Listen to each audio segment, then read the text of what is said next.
Magandang araw mga kaibigan. Bigyan natin ngayon ng opinion reaction ang post ng Batas PH 41 minutes ago. Sabi dito, Ombudsman Samuel Martires, Islam, sinupalpal. House spokesperson Princess Abante for saying the House of Representatives did not file a complaint against Vice President Sara Duterte before the Office of the Ombudsman in connection with the alleged misuse of confidential funds. In an interview with DZBB, Martires asked the House why its committee gave them a copy of its report on its inquiry into the allegations against the Vice President in response to the statement of the House mouthpiece claiming that the House did not file a criminal and administrative complaint against Duterte before the Ombudsman. Okay, ito ang exact word ni Ombudsman Martires. Bakit ba nila kami popornisan ng kopya ng result ng kanilang investigasyon? Ano yon? Gagawin naming ano? Pardon the word. Pero ano yon? Gagawin naming scratch paper? Nasupalpal ka tuloy. Princess. Ano yun? We're not even a part of that investigation of the House of Representatives. Kaya hindi kami dapat pernisan ng kopya.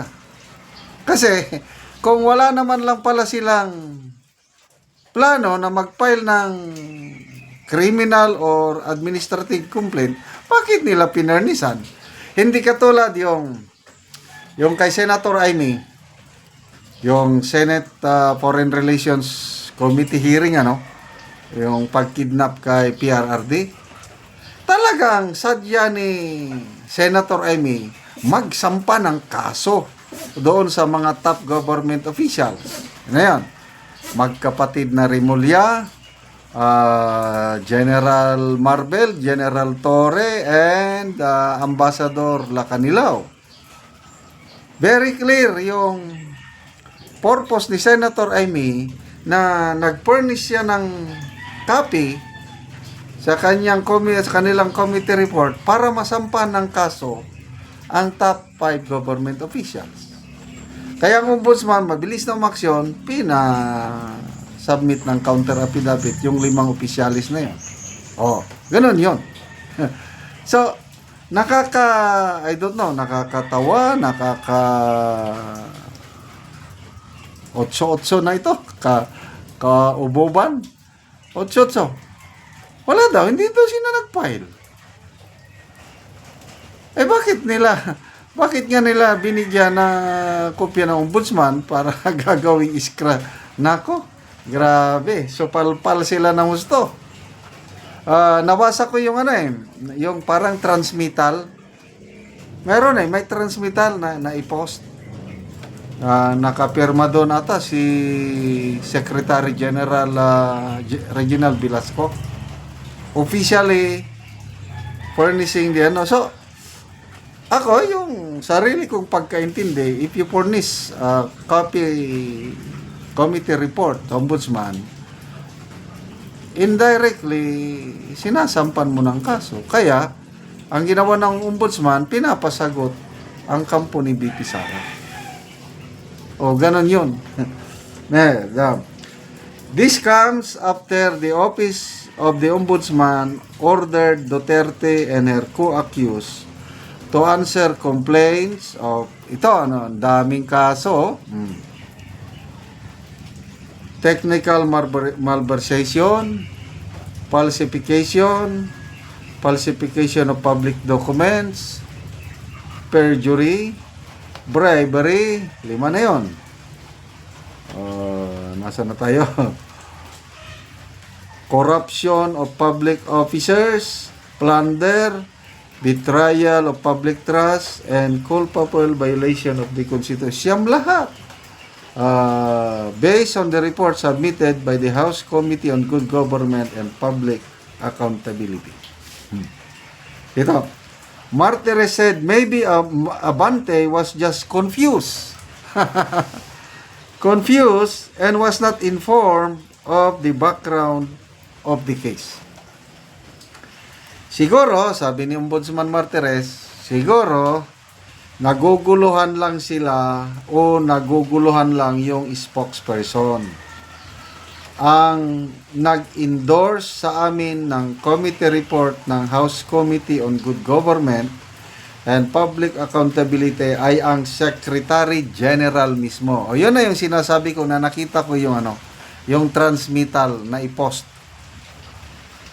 At sinasabi ng Secretary General sa kanyang sulat na itong committee report ni Representative Joel Chua was adopted by the House of Representatives. Okay? So, magbasa tayo sa mga comments.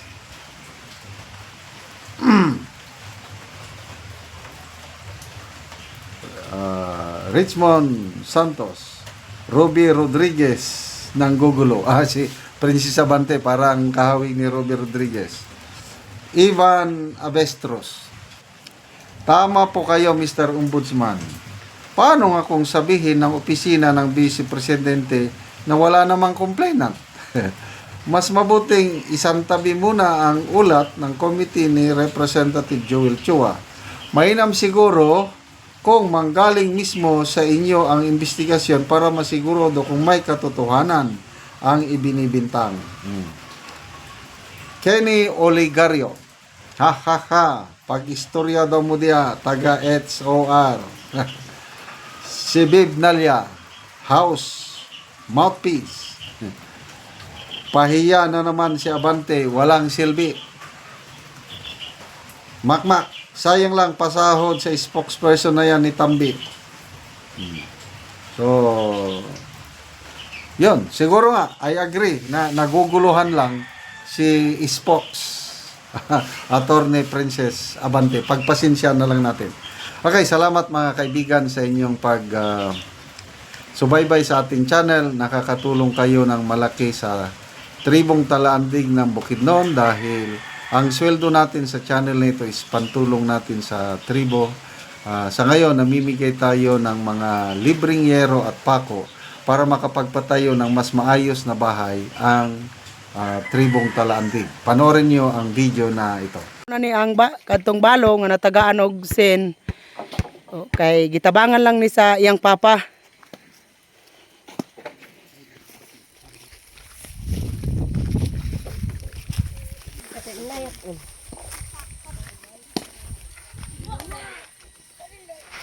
Karon mao na ni ang itsura sa payag-payag sa kadtong balo. Nga silupin lang, gisapawan lang gani niya og trapal apan ang trapal murag naghawa na. Muna ni silupin lang in town yang payag-payag. So karon natagaan na gid siya og yero. No.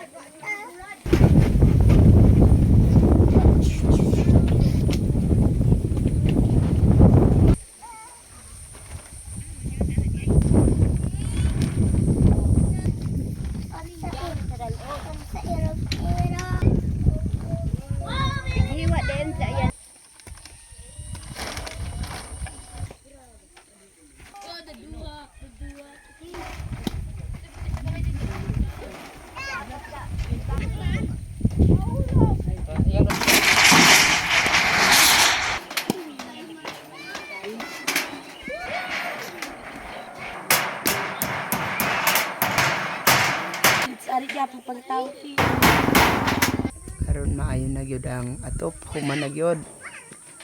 Salamat sa Ginoo, gitagaan ko sa kuan Ginoo. Salamat gyud kay kanuoran na akong natukuan. Akong nakakuan inted. Salamat sa nagtabang sa akong sen, ma ko, balay na ko sa akong mga anak na ako ra gabuhi. Oo. Ano ra gid ka. Kay balo naman ka.